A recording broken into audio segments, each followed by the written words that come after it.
Salam, hər vaxtınız xeyir olsun. Mən sizə bu gün zaman idarə etməsi və fokus haqqında təlim eləyəcəm. Bəzən xanımlar çətinlik çəkirlər, necə zamanını idarə eləyəcəklərini bilmirlər. Əksər insanlar da deyir ki, mənim vaxtım yoxdur, amma həqiqətən də bizim vaxtımız vardı. Çünki zaman hər kəs üçün eynidir. 24 saat, 1440 dəqiqə, yəni fərqi yoxdur. Zaman hamımız üçün eynidir. Ona görə də sadəcə bizim fokusumuz yoxdur. Və ən əsası burada nədir? Bizim zamanımızı düzgün idarə eləməyimizdir. Biz bəzən həqiqətən də zamanı idarə eləməkdə çətinlik çəkirik. Mənim özüm belə bəzən o qədər çətinlik çəkmişəm ki, demişəm ki, kaş biraz vaxt artıq olardı. Bir gün, yəni 24 saat deyil də 30 saat olardı, 48 saat olardı və mən vaxtımı bütün işlərimi vaxtında çatdıra bilərdim. Amma həqiqət budur ki, biz sadəcə zamanımızı doğru idarə eləyə bilmirik. Zamanımızı doğru idarə eləsək, fokusumuzu bir işə yönləndirsək, onda yaxşı şəkildə də işləyəcəyik. Yəni fərqi yaradan budur. Bu zamanı necə istifadə etdiyimizdir.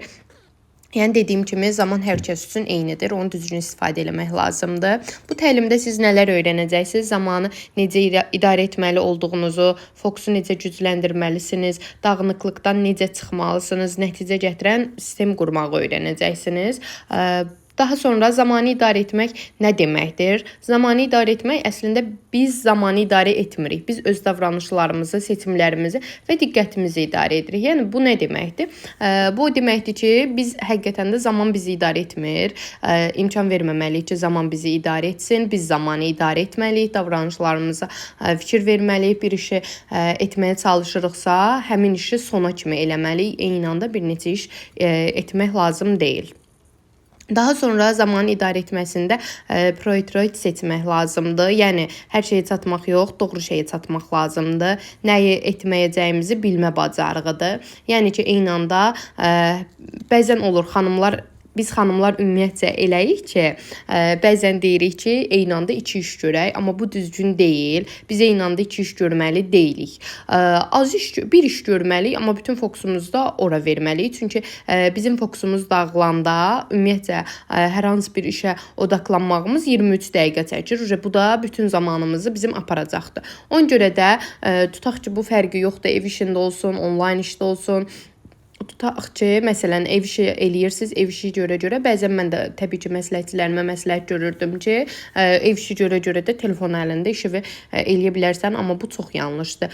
Konkret olaraq ev işi bitir, kənara qoy ev işini, yemək hazırlayırsansa, telefon qoy kənara, yeməyi hazırla və başla işvə. Yəni eyni anda 2 şeyi idarə eləmə, fokusu bir yöndə ver və bir işi idarə eləməyə çalış. Zaman idarə etməsi tələsik olmaq deyil, gün boyu məşğul olmaq da deyil. Yəni bu zaman idarə etməsi deyil. Zaman idarə etməsi nədir? Planla hərəkət etməkdir və enerjini hədəfə yönləndirməkdir. Bir hədəfə yönlənməlisiniz ki, mən bu işi eləyəcəm. Daha sonra fokus nədir? Fokus diqqəti şüurlu şəkildə bir nöqtədə saxlamaqdır. Yəni, bugünkü gündə həqiqətən bizim əsas problemimiz telefondur, sosial mediadır, bildirişlərdir, mesajlardır. Yəni, beynimiz daima parçalanır. Yəni, biz unutmamalıyıq ki, diqqətimiz hardadırsa, həyatımız da oradadır. Diqqətimizi bir yönə verməliyik. Əgər tutaq ki, vaxt qoymusunuz özünüzə, mən məsələn, özümə vaxt qoymuşam ki, saat 11-ə kimi bütün ev işlərimi bitirəcəm. Bunu qoymuşamsa, telefonu kənara qoyuram, bildirişləri bağlayıram və yaxud da telefon səssiz atıram ki, mən fikrimi dağıtmasın. Saat 11-ə kimi bütün işlərimi bitirim, sonra başlayım məsələn təlimimi etməyə, onlayn işimdən məşğul olmağa bu şəkildə. Yəni və yaxud da təlim eləyirsinizsə, təlim eləyəndə də bildirişlər bağlamaq lazımdır ki, fikriniz dağılmasın. Çünki həqiqətən də təlim edən zaman belə bildirişlər gələndə fikrimiz o yönə gedəcəkdir. Daha sonra fokusumuz niyə itir? Plansız şəkildə işlədikdə. Yəni bunun əsas 4 prinsipi var. Birinci, plansız şəkildə işləməyimizdir. Əgər plan yoxdursa bizim həyatımızda, beynimiz hər şeyə reaksiya verəcək. Konkret bilməyəcək ki, nəyi necə eləmək lazımdır və yaxud da gün ərzində etdiklərimizi bilməyəcək. Ona görə də plansız olmamaq lazımdır. Planlı şəkildə işləmək lazımdır. Və bayaq dediyim kimi eyni anda çox iş görmək. Bu multitaskingdir. Fokusun düşmənidir. Eyni anda fərqli işlər görmək lazım deyil.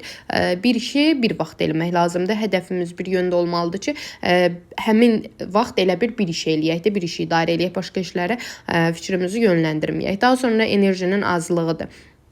Enerjinin azlığı, yəni yorğun bədənimiz olanda yorğun da beynimiz olur. Bəs yorğun bədən necə, yəni yorğun bədənimiz niyə olur? Səhər erkən gecə oyananda bədənimiz yorğun olur, vaxtında yeməyimizi yeməyəndə, yəni bu şəkildə beynimiz yorğun olur və beynimiz yorğun olanda da bədənimiz də yorğun olur və iş görmək istəmirik, fokusumuzu verə bilmirik bir yönə. Və hətta bunu deyim ki, ən əsası bizim ən çox beynimizi yoran reels çevirməklər olur. Bəzən olur, mənim özümdə girəm bir TikTok'dan video götürüb paylaşmağa. Birdən baxıram ki, vay, TikTok'un içində itmişəm.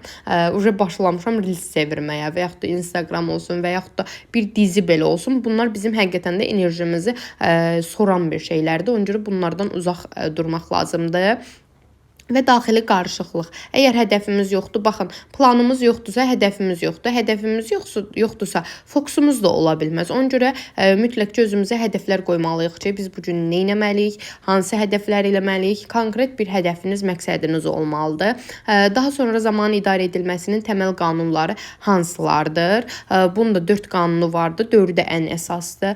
Birincisi Protroid qaydasıdır. Yəni özümüzə sual verməliyik. Bu gün məni hədəfimə yaxınlaşdıran ən vacib bir iş nədir? Yəni gündə maksimum biz əsas 3 iş görməliyik də. Ola bilər ki, tutaq ki, planınızda 10 iş yazmısınız. Bu 10 işin ən əsas 3-ü hansıdırsa, o 3-ünü salırsınız qabağa ki, mütləq yəni bunları eləyəsiniz. Çünki bəzən olur ki, tutaq ki, bizim enerjimiz yetmir, bəzən yoruluruq, hətta bəzən olur ki, ən vacib işlərimizi sona saxlayanda deyirik ki, bunlar balaca işdir, bunları salım önə, getsin, vacib işlərim qalsın, axırda eləyərəm ki, rahat eləyərəm. Əksinə bu yanlışdır. Siz bunu sona saxladıqda enerjiniz tükənmiş olur və fikrinizi artıq yönləndirə bilmirsiniz və yaxud da zamanınız bəzən yetmir. Axşam olur, məsələn, axşam evdə deyirlər ki, hə, durun harasa qonaq gedək və yaxud da qonaq gəlir. Onda bizim vacib işlərimiz qalır sona və etmirik bunu da. Ertəliyə də bilmirik. Ona görə nə etmək lazımdır? Ən əsas, ən vacib işlər hansıdırsa, onları önə salmaq lazımdır ki, birinci onları bitirək, sonra yəni ikinciləri eləyək, bir o qədər vacib olmayanları eləyək. Daha sonra ikinci prinsipimiz günlük planlama sistemimiz olmalıdır. Yəni planımızda mütləq yazılı şəkildə olmalıdır. Mən bir o qədər məsləhət görmürəm telefona yazmağınızı. Məsləhətim o olar ki, telefona deyil də dəftərə yazın. Düzdür, dəftərə yazın, sonra şəklini saxlayın, telefonda da saxlayın. Amma ki, yəni mütləq şəkildə dəftərə yazmalısınız və gözünüzün önündə olmalıdır. Yoxsa yazın bir kənara atın, belə də olmaz. Və planlamanı nə vaxt yazmaq lazımdır? Axşamdan yazmaq lazımdır ki, artıq səhər duranda nə edəcəyinizi biləsiniz və yaxud da səhərin erkən saatlarında durursunuzsa, erkən saatlarda da yazmaq lazımdır. Gecədən yazmaq lazımdır ki, gecə insanın beyni daha çox işləyir. Mən düşünürəm ki, təbii ki, beynin işləməyi bir çox insana görə fərqlidir. Fərqli vaxtlarda beyin daha çox işləyir, enerjimiz daha yüksək olur. Məsələn, mən axşam plan yazanda çox enerjili oluram. Səhər sanki bir enerjim olmur plan yazmağa, ona görə gecədən yazıram. Və həqiqətən də plansız beyin stresslidir. Sizin planınız olmayanda stressə düşürsünüz ki, mən görən nə eləyəcəydim, mən nə eləyim. Məsələn, tutaq ki, işimizlə bağlı kontakt artımı eləməkdir, link paylaşdırmaqdır. Bunları eləyəcəksinizsə, sizin planınız olanda bilirsiniz ki, neçə nəfər eləyəcəksiniz, kimlərə eləyəcəksiniz, konkret bir hədəfiniz də vardır. Amma planınız olmadıqda, kör təbə eləyəndə, belə lord dildə desək, bilmirsiniz ki, hansını nə vaxt eləmək lazımdır. Üçüncü prinsipimiz vaxt bloklama, yəni time blocking. Bu nə deməkdir? Biz günü bloklara bölməliyik. Yəni fokus işi, görüşlər, telefon, istirahət, yəni bunların hər birini bölmək lazımdır. Yəni bir blok bir iş deməkdir. Məsələn, ev işlərini deyirsiniz ki, məsələn mən dediyim kimi ev işlərini yazmışam ki, saat 11-ə kimi bitirməliyəm. Ev işlərini ayrı bölürəm. Görüşlərim varsa, onlayn dərslərlə bağlı, komandamla görüşlə bağlı, bu şəkildə görüşlərim varsa, deyirəm ki, hə, görüşlərimi ayrı yazıram. Məsələn, telefonla danışacağım, təlim edəcəm, fərdi təlimlərim varsa, bunların hər birini ayrı yazıram və günün saatlarını da hətta yazıram ki, gün hansı saatlarında istirahət eləyəcəm. Və 80-20-yə qaydası. Bu 80-20-yə qaydası bir tərəfdən də gedir birinci qaydaya, Protroid qaydasına da, Poiret qaydasına da toxunmuş olur. Yəni 80-in 20%-dən, nəticənin ümumiyyətcə 80%-i 20%-dən əmələ gəlir. Yəni deməli biz hər gün 20% ən əsas işlərimizi görsək, qalan 80% əlavədir. Onlar təbii ki, onlar da eləmək lazımdır, amma ən əsas 20%-ni eləmək lazımdır. Yəni bu qaydanı bilən insan gündə az eləyir, amma daha çox nəticə əldə eləyir. Belə deyim, az işləyib daha çox nəticə əldə etmək. Yəni çox işləməkdənsə ağıllı işləmək lazımdır bu şəkildə. Daha sonra enerji və fokusumuz. Bizim enerji və fokusumuz da fərqli mərhələlərdən ibarətdir. Birincisi fiziki enerji. Fiziki enerji nədir? Necə olmalıdır? Yəni biz bunlara diqqət etməliyik ki, yuxu rejimimiz vaxtında olsun. Yəni minimum bir insan 7 saat yuxu yatmalıdır ki, beynin toparlaya bilsin. Az yatanda istərsəmiz insan beyni yorğun olur. Ona görə yuxumuzu da yəni vaxtında yatmalıyıq. Olur bəzən mən də işlə əlaqəli gecə yatıram, səhərdə erkən uyanıram, amma yəni mütləq ən azı 7 saat yatmaq lazımdır.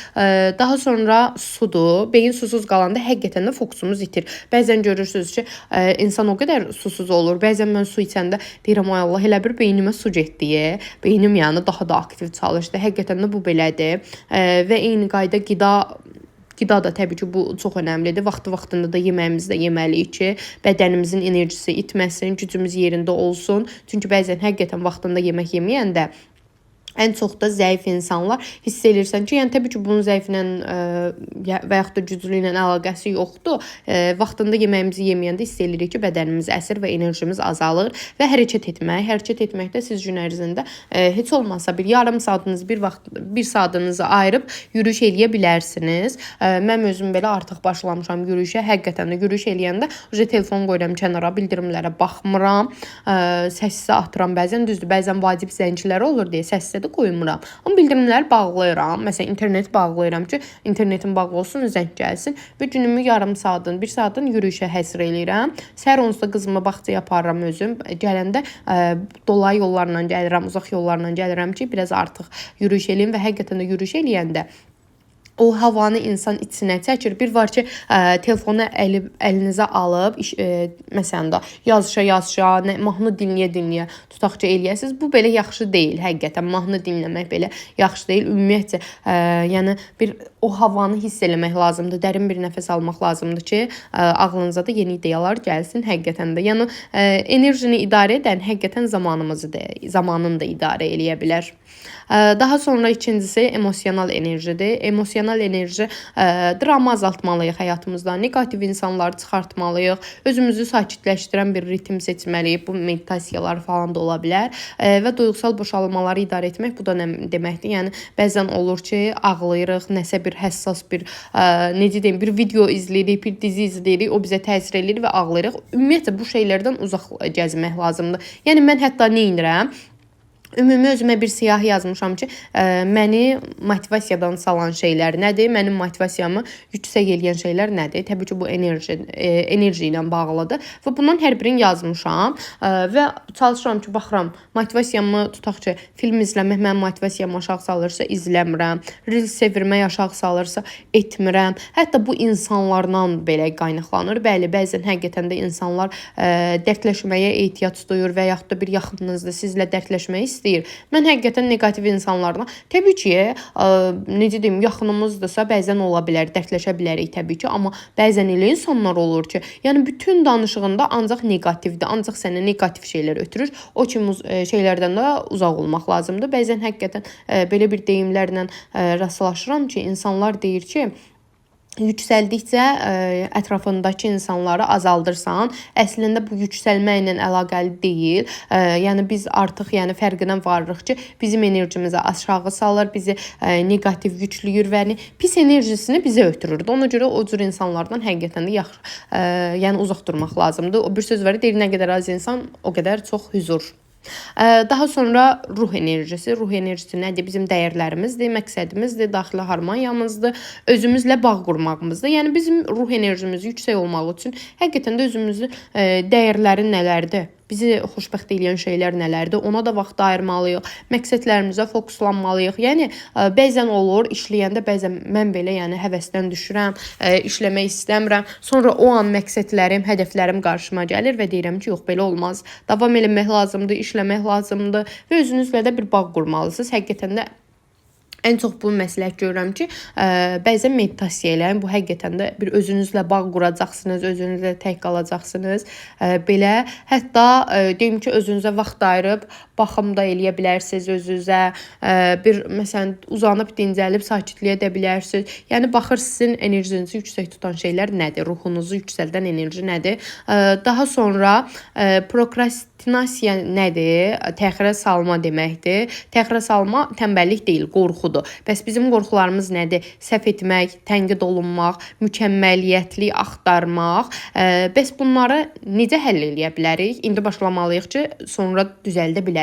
Bəzən olur, səhv etməkdən qorxuruq, tənqid olunmaqdan, yəni ətrafımızdakı insanların bizi tənqid etməyi, ətrafdakı insanların nə düşündüyü bizi həqiqətən də qorxudur və bizi geri salır. Ona görə hətta mükəmməliyyətli axtarmaq. Mənim özüm belə çox mükəmməliyyətçi bir insanam. Bəzən deyirəm bir video çəkirəmsə, ən çox da məni geri salan bu olubdu. Mən Instagramla da işləyirəm. Deyəndə yəni təbii ki, əvvəldən işləyirəm. Amma bəzən reels video çəkib paylaşmıram. Çəkirəm, baxıram ki, yox, falan şey yaxşı olmayıbdı. Arxadan hər hansı bir şey yaxşı düşməyibdi və mən bunu paylaşmıram. Bu mükəmməliyyəti axtarmaqdır. Amma bəlkə də vaxtında paylaşımlarımı eləsəydim, bu gün daha çox izləyicim olardı. O mükəmməliyyəti axtarmasaydım. Ona görə də səhv eləməkdən də qorxmamalısınız. Ümumiyyətcə, məsələn, tutaq ki, bir video çəkmisinizsə, ola bilər səhv eləyə bilərsiniz, ola bilər yaxşı çəkməyə bilərsiniz. Bunların hər biri normal hallardır. Bunlardan qorxmaq lazım deyil. Hər insan, səhvsiz insan yoxdur da ümumiyyətcə. Biz özümüz belə, mən ilk dəfə təqdimatlar çəkəndə o qədər belə fərqli çəkirdim. Yaxşı deyil də, yəni elə belə bir şeylər çəkirdim, amma çəkə hər dəfə özümdə o səhvləri gördükcə daha da yəni o səhvləri etməməyə başladım. Bu şəkildə də özümü inkişaf elətdirdim. Yəni konkret olaraq indi başlamalısınız ki, sonra düzəldə biləsiniz. Daha sonra planlama sistemləri necədir, doğru plan necə olur? Ümumiyyətcə doğru plan bizim həqiqətən də həyat ritmimizdir. Planlama ümumiyyətcə nədir, niyə vacibdir? Planlama sadəcə görüləcək işlərin siyahısı deyil. Planlama beynin yükünü azaltmaq, fokus yaratmaq və nəticəyə sistemlə getməkdir. Yəni həqiqətən də planla işləyəndə insanın stresi azalır, diqqətimizi toplayırıq, enerjimizi qoruyuruq, nəticəmiz sürətlənir. Plansız insan gününü idarə edə bilmir, gün onu idarə eləyir, bayaq dediyim kimi. Ona görə də mütləq şəkildə planlama ilə işləmək çox vacibdir. Daha sonra planlama mükəmməl olmaq deyil. Ən böyük səhvimiz planlamanı mükəmməl etməyə çalışmaqdır. Yəni əsla bunu deməyin ki, mən planlamam mükəmməl olmalıdır, mütləq yəni planlama yazıramsa. Bəzən mən özüm ilk başlayanda planlama yaza bilmirdim. Bilmirdim nə yazım, necə yazım, başlaya bilmirdim. Yaza bilmədiyim üçün də mükəmməliyyətli axtarırdım. Səhv etməməyə çalışırdım və yaza bilmirdim ümumiyyətcə və bu məni geri salırdı. Yəni planlama ideal olmaq üçün deyil, hər şeyi yazmaq üçün deyil, özümüzü sıxmaq üçün də deyil. Planlama ümumiyyətcə yəni ideallıq axtarmaq lazım deyil də, sadəcə hədəfimizə fokuslanmaq lazımdır ki, planlamaya nələr yazmışıq, nə etməliyik, bizim hədəflərimiz nələrdir. Planlamamız sadə və tevrik olmalıdır, çünki məqsəd plan yaratmaqdır, onu pozmaq deyil. Daha sonra planlamanın 3 əsas qaydası vardır. Az yazmalıyıq, aydın yazmalıyıq. Bəzən olur ki, mənim özümə planlama yazanda 15-20 tapşırıq verirəm və baxıram ki, günüm yetmir həqiqətən də, eləyə bilmirəm. Ona görə də məsələn yəni 5-dən başlayın. Özünüzə 5-dən tapşırıq verin. Görürsünüz ki, 5-ini eləyirsiniz, vaxtınız da boş qalır, 6-sını verin, sabahsı gün 6-sını, sonra 7-sini. Bu şəkildə artıra bilərsiniz. Daha sonra plan ümumiyyətlə fokus yaratmaqdır. Yəni bu nə deməkdir? Bizim fokusumuz olmalıdır. Məsələn plan yazmışıqsa, yəni mütləq ki o işə fokuslanmalıyıq da, planımızdakı hər şeyi eləməliyik və plan real olmalıdır. Real olan şeyləri planımıza yazmalıyıq. Edə bilməyəcəyimiz şeyləri yazanda planlamamızı edə bilmirik deyə bu da bizi motivasiyadan salır. Daha sonra planlamanın səviyyələri vardı. Mən əsas işimizə görə səviyyələri yazmışam, amma siz öz işinizə görə də formalaşdıra bilərsiniz. Çünki bu ümumi təlimdir. Mən yəni Telegram qrupumda da paylaşacağam, YouTube'da da paylaşacağam.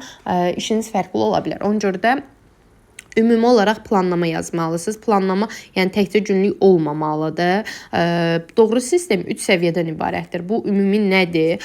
Birincisi, yəni aylıq planlama. Təbii ki, biz kataloq müddətindən işlədiyimiz üçün 21 gün qaydası ilə işlədiyimiz üçün kataloqumuz 21 günlük və 14 günlük olur. Ona görə biz yazanda bir kataloq müddətində planlama yazırıq, amma istəyən aylıq planlama da yaza bilər. Daha sonra həftəlik planlama yazırıq və günlük planlama yazırıq. İndi gəlin bunlara nəzər yetirək.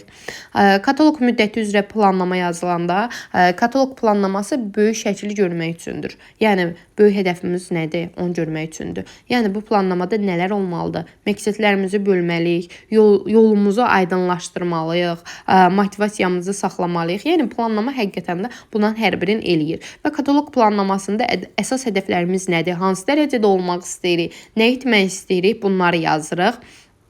İnkişaf addımlarımızı müəyyən edirik. Yəni özünüzün inkişafı ilə bağlı, sadəcə işlə deyil də özünüzün inkişafı ilə bağlı da nələrsə yaza bilərsiniz. İstər kitab oxumaq olsun, istər daha çox networklə bağlı araşdırmalar olsun. Bu yöndə də özünüzü inkişaf addımları, inkişaf etdirmək üçün nələrsə yazmalısınız.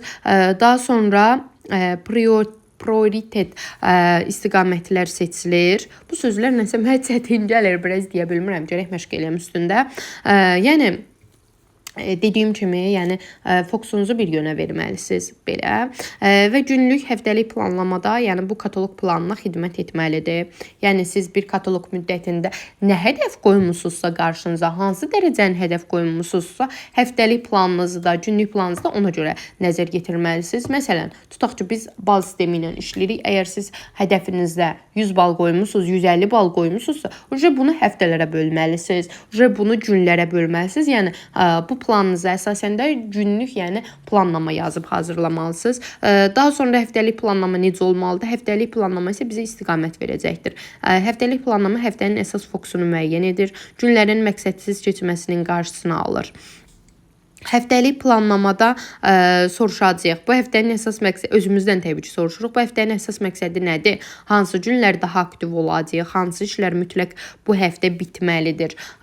Bəzən olur ki, mən də ən çox yəni özümə nə eləyirəm? Bəzən mən həftənin tək günləri, cüt günlərinə bölmüşəm. Cüt günlərində fərqli iş görürəm, tək günlərində fərqli iş görürəm. Bu yöndən də eləyə bilərsiniz. Məsələn, deyirəm ki, həftənin cüt günləri təlim eləyəcəm.